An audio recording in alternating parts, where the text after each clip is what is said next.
Pokemon Mystery Dungeon, Red Rescue Team and Blue Rescue Team are both incredibly good games. Sure, a little rough around the edges and immensely outshadowed by their sequels, but that's not to take away from the fact that these are very well crafted experiences. But this is not a review, we'll save that for another day. Today we're going to see if you can beat Pokemon Mystery Dungeon, Red Rescue Team with just a Rattata and a Zubat. I figured solo challenges in regular Pokemon games are incredibly fun and popular, why not do it in a spin-off? Plus I realised I haven't really seen any challenges on Pokemon Mystery Dungeon other than the, you're not allowed to attack, or your partner has to kill everyone for you. I'm sure those challenges in and of themselves are both incredibly difficult, but I was a bit curious as to why there wasn't any specific, not solo runs, because, well, it can't be solo, so a duo run, I suppose, where you're using two different Pokemon, because if you're doing a solo run, usually it's just with a starter, but, well, you already get given 2 starters, so I was a bit curious as to why there wasn't any duo runs, and since I wanted a break from playing Emerald, let's just play through Mystery Dungeon with a rat and a bat. How hard can it be? Well, the first problem that you might have noticed, I immediately noticed it, was Rattata's health. From what I can tell, his attack stat was good, but his defenses and HP, no. For reference, my Zubat partner had around 40 HP, which is relatively standard, I would say, for the start of these games, whilst the Rat Boy had less than half of that. And when you're not paying 100% attention, I assume the first dungeon would have been an instant win. It clearly wasn't, and I died to a Pidgey. I'm trying to recollect my thoughts, and I cannot think of one time I died on the first dungeon of this game without specifically intending to. I got through it on the second attempt, sure, but this should just be a little warning for what is to come. So when I'm usually doing the Emerald playthroughs, I usually just skip to all the main battles and everything. However, Mystery Dungeon doesn't work like that, so instead of just explaining how I got through every main battle, I'm just going to explain how I got through every dungeon. Or at least the majority of the dungeon, because, well, this is an incredibly luck-based game in the sense of, are you going to spawn near enemies, near stairs, near items? There's a lot of different factors, and if I feel like it's not going to be interesting to watch, I will just skip to the end of the dungeon. So on next dungeon, Thunderwave Cave. Again, an incredibly easy early on dungeon. It's actually where you'd get Rattata in the regular game. And speaking of Rattatas, one killed me in one shot. What? The first enemy I found in the second dungeon knocked me out in one shot. And again, it's just that incredibly bad defense and health. It's not just the Rattata. I will die in one hit from anything at this point. I've never trekked through Thunderwave Cave this scared in my life. One wrong move and you're dead. And in Mystery Dungeon, that's not just a, oh, I'll try again. No. Not only does it kick you out of the dungeon, but you lose half of your items at random and all of your money. I'm saying this now, I did not beat Thunderwave Cave on my first, nor second, not even third attempt. Again, I have never died this many times on Thunderwave Cave without legitimately doing it on purpose. Although there has been a few times I was trying to get an Elekid to join my team, and since one wouldn't spawn, I kept waiting until it kicked me out of the dungeon. But that's irrelevant. What is relevant is that Rattata sucks in this game. Incredibly. And I know what you're thinking, why not just play as the Zubat instead and have the Rattata be your partner? Well, sadly, I'm playing the best way I can at the moment. You see, abilities are still in this game. It is Gen 3 after all. However, they just work very differently because, well, some won't work in this scenario. First of all, I'm pretty sure every Pokemon will get all their abilities. For example, this Rattata has both of its abilities at the same time. So it has Guts, which is pretty cool, although when you're paralyzed, I don't think you can attack at all in this game, so kind of useless. But its second ability is why I have to play as the Rattata. Run away. No, not you. Don't run away. Stay here. Stay here. I mean, the ability Run Away, which in regular Pokemon can be somewhat useful early game. It basically means you can run away from any battle without fail. In this game, however, it plays very differently. Basically, when your Pokemon reaches a certain amount of health, like I think it's like less than 50% or something, the Pokemon will start to run away. That includes your partner Pokemon, meaning if I was playing as the Zubat, keeping in mind the Rattata will still have incredibly bad HP, so it probably would have still died in one hit anyway. If it did survive any hits, it would just immediately run away and I wouldn't be able to command it anymore, meaning it'll just probably run into more trouble and get itself killed anyway. So I feel like if I'm playing as the bad one, I've got more control over the situation, so I'm not risking stupid deaths who I had no control over. Although that's not to say it makes the challenge any easier. It's still incredibly challenging no matter what character you're playing as here. Although arguably, the Zubat definitely is the better character, and I think I know why. And I think the answer to why is also the same reason why people don't really do different starter challenges with Pokemon Mystery Dungeon Red or Blue Rescue Team. So let me take you about a year or two ago. I was playing Pokemon Red Rescue Team randomized, and on the first floor of the first dungeon I found a wild Venusaur, and it knocked me out in one hit. And you're probably thinking, well obviously it's a Venusaur, but you need to realise in a regular Pokemon randomizer, if you did find a wild Venusaur like level 2, no matter what starter you had within reason, you would still be able to consistently take it out. And that's the main thing here. In regular Pokemon, there's very few limitations of what Pokemons you can have at any given time. Not just with randomization, but just you can trade with other games and pretty much get any Pokemon you want before the first gym, if you have the right cartridges and randomizers or whatever. So the main Pokemon games are very balanced with that in mind. You could literally have a Mewtwo, but if it's only like level 2, it's not really going to beat too much. And that's probably why randomizers are so much fun, in the sense of the Pokemon games are balanced pretty much for any given possibility, literally at all. Of course, a level 5 Ho-Oh is going to be stronger than a level 5 Zigzagoon, but the idea is they'll both relatively have similar experiences if they went to fight Brock, for example. We're getting slightly off topic here. The main thing I'm trying to say is, Mystery Dungeon wasn't designed with that freedom in mind. You can't trade or breed Pokemon, so Pokemon weren't balanced to be in areas where you shouldn't really have them yet at all.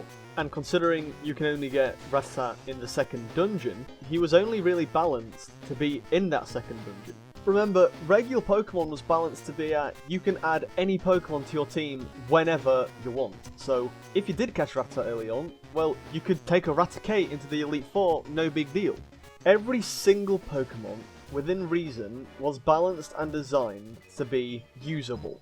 I know there's some slight examples of how it isn't, but you can realistically beat Pokemon with any selection of Pokemon you want. Mystery Dungeon doesn't work like that. It was designed and balanced for you to beat all the main game with 2 starters. Rattata, however, was designed to be simple fodder for Thunderwave Cave, what you can easily just take out in one hit and be done with. It wasn't designed to be caught and trained, it was mainly just designed as an enemy. I feel like in Mystery Dungeon, every Pokemon other than starters were specifically designed as enemies beforehand.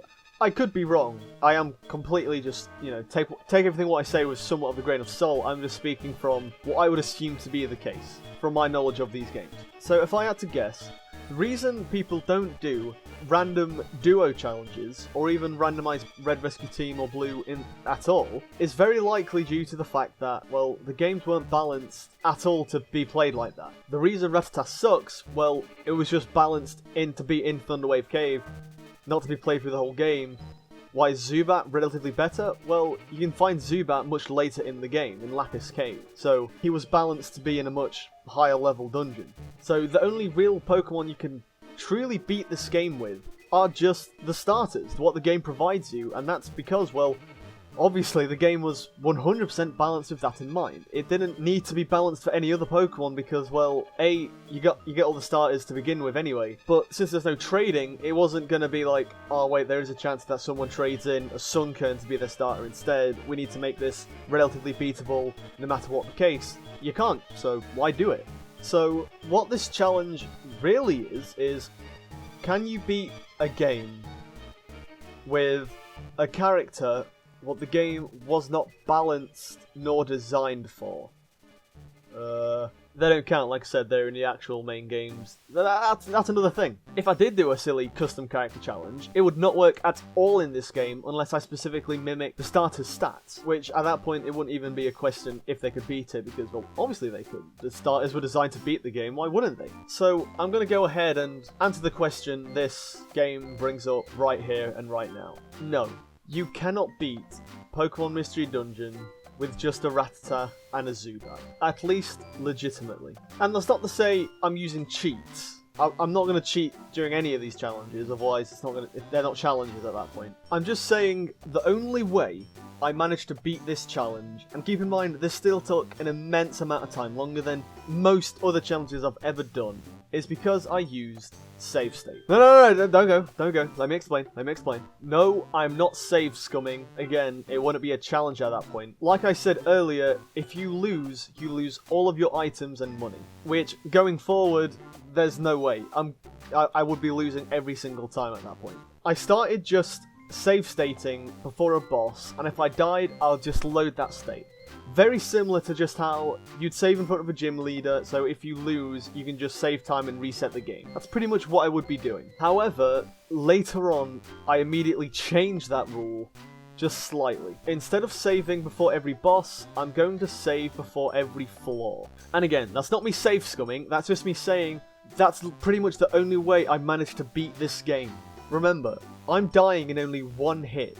Just one hit. It wasn't until eventually I grinded for 2 days straight was when I only managed to survive 2 hits before dying. And that was just by the last 3 dungeons. So what I would do is, I would save before I enter a floor. If I died on that floor, I would load the state and simply try again, but do something slightly differently.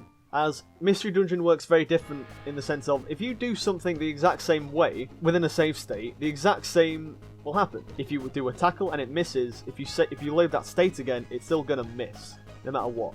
However, you can move a spot and then you might get different options. Different things might happen. So that's exactly what would happen is I would load the state, do something different, and basically just hope that worked. The last thing I want to be called is a cheat or a hack. I'm just saying, for me to actually finish this challenge, because I've got other things to do, keep in mind, the only way I managed to beat it was by using save states. And again, I tried my best to never cheat using it. I never did. I basically just treat it as if I was saving before trying to do something, like you would in a regular Pokemon game. And if you still think I'm a cheat, well, I don't know what else to tell you. I tried my hardest. If you want to do this challenge yourself, which I don't recommend, but if you want to do a similar challenge to this, I'm sure you can beat it, just not with a Rattata specifically.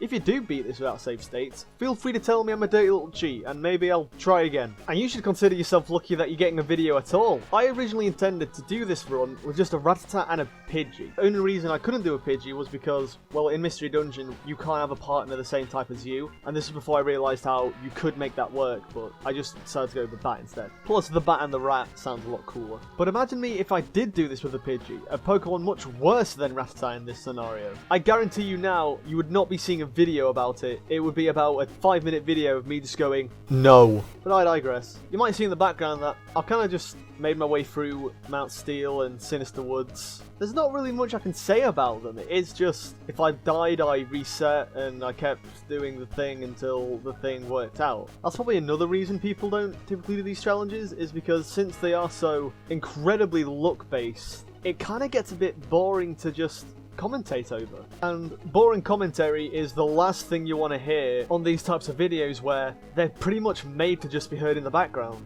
All I am is a voice. If it's not an interesting voice, I'm nothing. I guess there's just a few little things I can mention. I might as well bring them up here. The good thing about Rattata is that it's got a very good moveset. Well, at least a very wide one. I don't specifically remember when I give him these moves, so I'm just going to mention here and now that on this adventure he learns Ice Beam, Dig. It's very helpful that the Kecleon shop sells TMs at random. Even though Rattata doesn't have that great special attack, it's definitely viable. And it's funny how I did struggle on the Skarmory battle and the Team Meanie battle a fair bit, but the legendary battle, Zapdos, I beat him on my first attempt. Although I was incredibly surprised at the time, well, the strategy was pretty consistent with literally every legendary battle afterwards. And also, whilst going through Silent Chasm, I got a power band, which basically increases the attack, which a fair bit actually, so I used it, and I used it for the whole game. And that's one of the reasons why I use save states, in the sense of if I died, I would have immediately lost that band, and my strategy would have just crumbled. I would have to find a new one again, which would have just wasted a lot of time. And I should also mention, straight after Silent Chasm and before I went to the Zapdos dungeon, this is where I stopped playing, and basically the next day I just grinded for a couple hours. This wasn't the big grind, but this was definitely very time consuming, and I realised Rattata levels up incredibly slowly. I think that's another wasn't balanced to be playing as him, but it was still incredibly tedious. But as I said, Zapdos was incredibly easy, although I did use a admittedly cheap tactic. You see, Zubat learns Confuse Ray at a relatively early stage. Supersonic, not Confuse Ray. Although, more or less the exact same move anyway, so it doesn't matter. But Confusion in this game basically means the Pokemon will just walk around randomly, attack randomly. It's a lot better than what it is in the regular Pokemon game. A lot more overpowered. So the strategy was pretty simple. Get the Zubat to confuse the Zapdos, and then just wail on him with Ice Beams and Quick Attacks and Blast Seeds. And since I can choose what my partner uses, I made Zubat only use Bite. And that's because when Pokemon recover from confusion, they get to attack on that turn, which, from a Zapdos to my Rattata, that's still going to be a one-hit kill. So the idea is, if Zubat bites, I can get a lucky flinch just as it recovers, so I can get Zubat to just use another Supersonic. Or you could hope the Zapdos uses Thunder Wave, or not so much agility, because that means it gets to move twice in one turn, but still a bit scary. But after that, he just rinse and repeat. Hopefully, it goes down quickly. And he does. And whilst I'm watching over this, I kind of realised I used items in this battle. I used items in every battle, and I'm starting to wonder, where does the limit get drawn? Because in regular Pokemon, I don't use items in battle, but in Mystery Dungeon, you're kind of always in a battle. You know, with it's free roam battle in a sense, and are you still allowed to use items? I did in this challenge anyway, I assume so, because you're not so much buying full restores all the time, you just, if you're lucky, you'll get a good item you can use. You know, no, I digress. Now, funnily enough, despite only being on, like, what, the 6th dungeon, we're already starting to get ready to move on into the late game. Red Rescue Team and Blue Rescue Team are relatively short main game and a pretty expansive post game. Although I'm not sure how much I can talk about Mystery Dungeon being short when it is a game I've been playing since I was little. Like, any game would be short if you beat every level on your first go. Although technically I didn't beat this on my first go, I used save. I don't know if saying save state is like a trigger word for some people. If so, I'm incredibly save state sorry. Although I'm sure I've said it enough times that you would have already left anyway. So after immediately dying literally 2 seconds in the Great Canyon, I just kind of went and did it. Great Canyon was always the scary place for me as a kid, at least. It was always the place I could just never beat no matter how much I grinded and tried. But now look at me, I'm beating it with an incredibly arbitrary and admittedly dumb challenge. Woo! So after that, we walk into a Xatu, thankfully not with a Claydol, and it tells us all this lore nonsense. Which is kind of funny how we're like 17 minutes into this video and I haven't even mentioned the story of this game at all. That's probably because, well, if you're watching this video, I assume you already have some knowledge of Mystery Dungeon. Otherwise, why would you watch a guy explaining why you can't beat it with a added challenge to it? If you are just watching this randomly in the background, I am so sorry. And that's even if you know what this game is. I apologise regardless. But if you don't know this game, basically, a human turns into a Pokemon, you play as that human as the Pokemon, and you save other Pokemon in a Pokemon world, because you are now a Pokemon. Pokemon, rat. And now that you're all caught up, basically, since everyone finds out that you are a human who turned into a Pokemon and there's a bunch of natural disasters or whatever, they blame that on you. They kick you out of town, you become fugitives. So you gotta make like a little gem boy and a purple girl and go on the run. And although your partner doesn't care about what all the others say, sadly there are just some things that will never go away. Like this challenge being incredibly dumb. So we start with Lapis Cave, which, like I mentioned earlier, is where you can find Zubat. So Zubat's already pretty caught up at this point. He's fine. I'm not too fine. I managed to get through it, but what more can I say? We had to go through Mount Blaze, fight a Firebird, then an ice forest, fight an ice bird, and then go through an ice cave. Which, funnily enough, was arguably the easiest part of this challenge. I guess when designing it, they had to make it somewhat easy because, well, you can't go back anywhere to grind if you end up losing, so I guess they had to make it easy enough that if you lose, just keep trying and you'll get it relatively consistently, because, like I said, you've got nowhere else to grind if you keep failing. If you're under-leveled, well, you're stuck. And as I keep mentioning, if you die, that's all your money and all your items gone. It gets harder the more times you die, and it's just, what a mess. So for the Moltres and Articuno battle, I might as well just mention, both were the exact same strategy I used for Zapdos, just Ice Beam and Confuse Ray, and again, I beat both of them on my first go. Now sadly, the challenge does need to be broken momentarily, as once you fight Articuno, a Absol joins your team, and as far as I'm aware, you can't say no to it. They just tag along. You know, I tried to get through the challenge as quickly as possible anyway, so I don't think it really mattered. I would just, you know, I would have kept at it until I won anyway.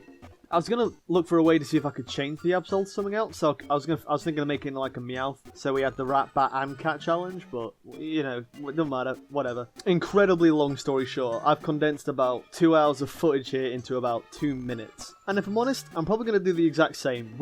I've got at least about 7 hours of footage. And keep in mind, I didn't even record the 2 days where I did just grind straight. I wouldn't have even shown you it. That's why I mainly didn't record it. But still, speaking of the giant grind, the last dungeon before we actually do the grind is here.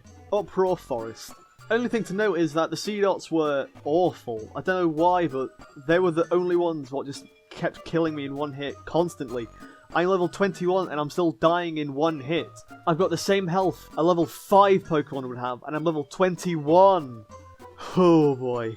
This is also the dungeon what starts introducing monster houses, which is when you enter a room, basically just rains down with like 20 random Pokemon and you gotta take them all out. It's awful, especially when the Sea Dots know Earthquake. Well, not literally Earthquake, but it's like nature power what turns into Earthquake.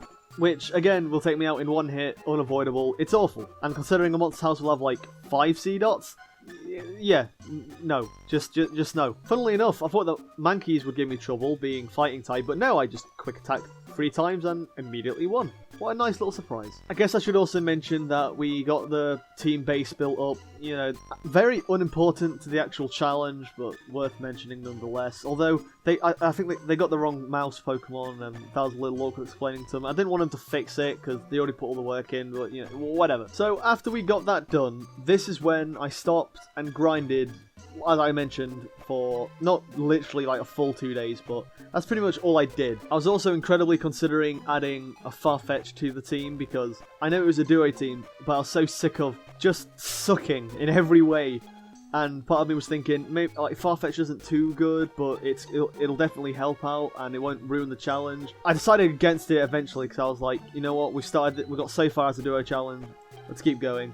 If I ever did another one of these challenges, which not likely anytime soon, and if you do it, I definitely recommend at least getting a 3rd member, because it'll make it so much easier. Because again, I would say it's fair as these games are not meant to just be played with the Pokemon you want to do, unless they're like legendaries or whatever, but I feel like it's definitely worth getting that 3rd member, but that's just my 2 cents. In fact, I'd have even recommended a 4th member, but in these games, you can only enter a dungeon with 3 at maximum. I don't know why they did that. They fixed it in the sequels, which I haven't even thought about doing challenges in those sequels. I don't know how much more balanced they are. I mean, there is an actual Pokemon Mystery Dungeon Explorers of Sky randomizer, but I don't know how balanced that is. I'm curious. I might tackle that one day. Who knows? So, the next main dungeon we have to tackle is basically the one with Ground on it, the big land boy. However, before I tackled him, there was another dungeon I wanted to do. I'm not sure how optional it is. I've always done it every time I've played it, but Howling Forest.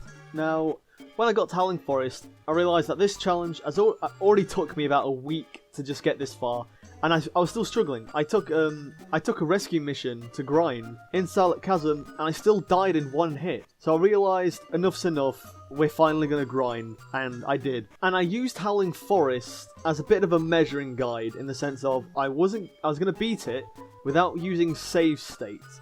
And essentially, if I died in Howling Forest, I would just grind even more.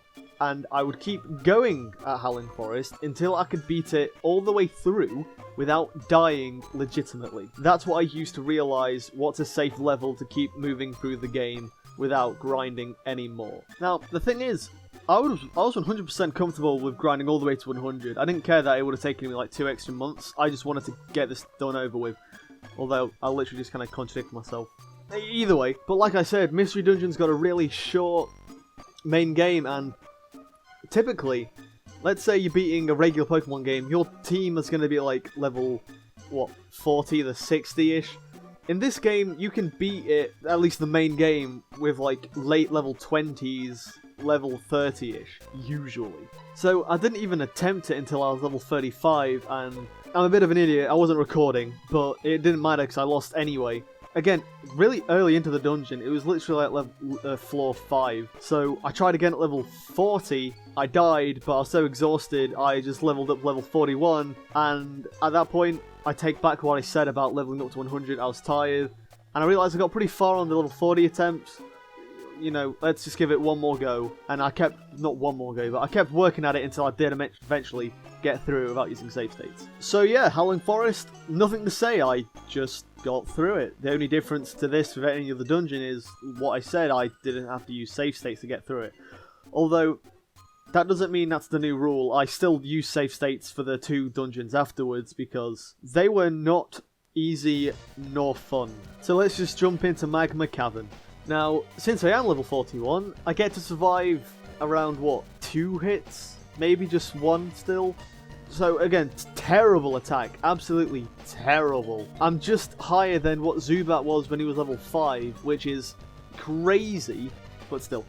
Nothing much more to mention here other than I got the occasional monster house, which was just, I didn't even bother trying, just a reset. It was awful. I'm also going to mention, I used one of those, a ginseng, a thing on the Rattata, and that increased his quick attack's power, so that was handy. The main thing to mention here is that Rattata had really good attack with the power band and the ginseng. Only problem was, obviously, what's the point of having really good attack if you die in like 2? Groudon fight itself though, again, incredibly easy.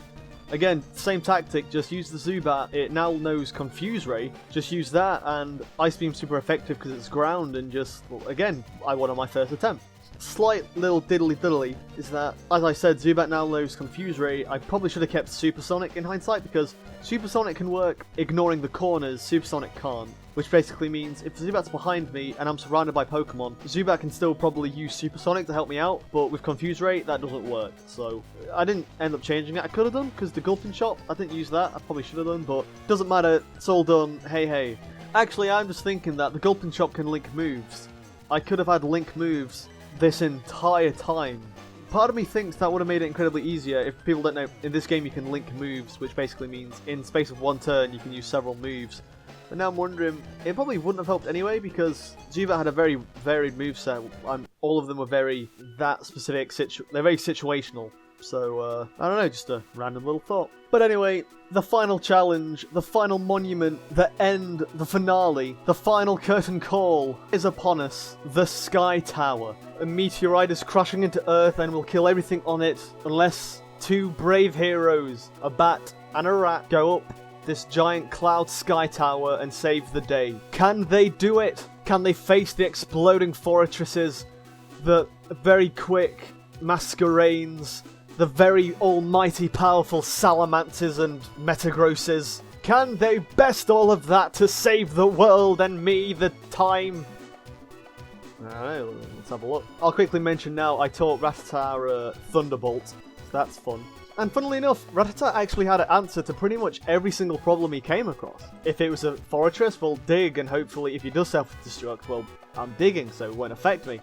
Metagross, also dig again. Salamence, Ice Beam. Tropius, Ice Beam. Altaria, Ice Beam. Masquerain, well, Quick Attack, because it did quick attacks as well, and now Quick Attacks are a lot more powerful. So, only problem was the heavy amount of ghost types. The only way I could really kill them were just spam Gravel Rocks or keep walking and ignore them, because they wouldn't attack me because I'm walking away from them. They'll typically go for the Zubat, which the Zubat can take a few hits. So I'll just kind of walk away until we can attack it when it's out the walls, and then we'll just wail on him. And that was really the only problem. Plus they're immune to ground types because they have Levitate. So sometimes I did accidentally dig on them, but other than that, incredibly doable.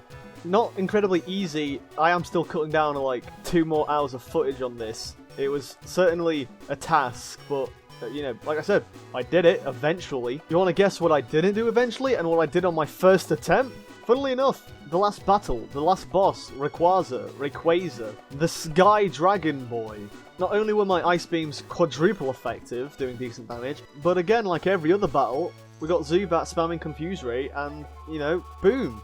And I will admit, I definitely got lucky. I definitely probably wouldn't have beaten it, because he did attack me once he got out of confusion, but it was just with the basic little boop. So, got incredibly lucky there. I took him out, and boom, that was it.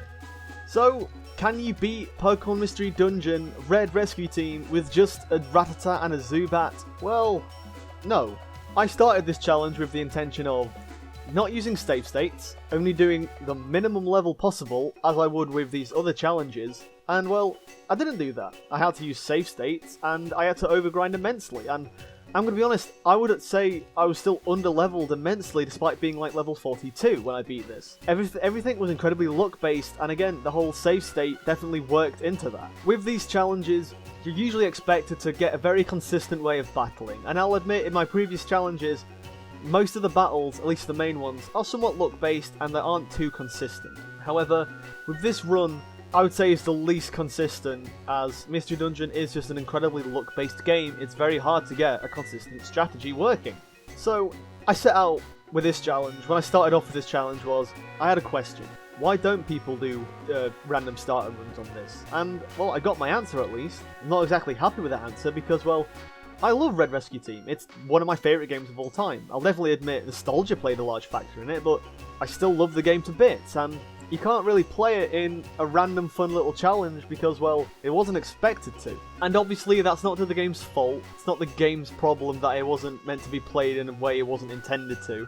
I just had a funny little question, and, well, I got my answer. And if you had the same question, which I assume you did if you searched for this video at least, I hope you got your answer too, and I hope you stick around. I know it was a bit boring, but I hope you had fun. I know these aren't exactly the funniest type of videos, or even the most entertaining, but I still have no idea what I'm doing. This is just kind of a doing it for fun little thing, but maybe I'll get something more fun eventually, but for now it is just probably going to be dumb little Pokemon challenges, but until then, I don't know, enjoy the rest of your day, and, I don't know, I'll see you around. Toodaloo!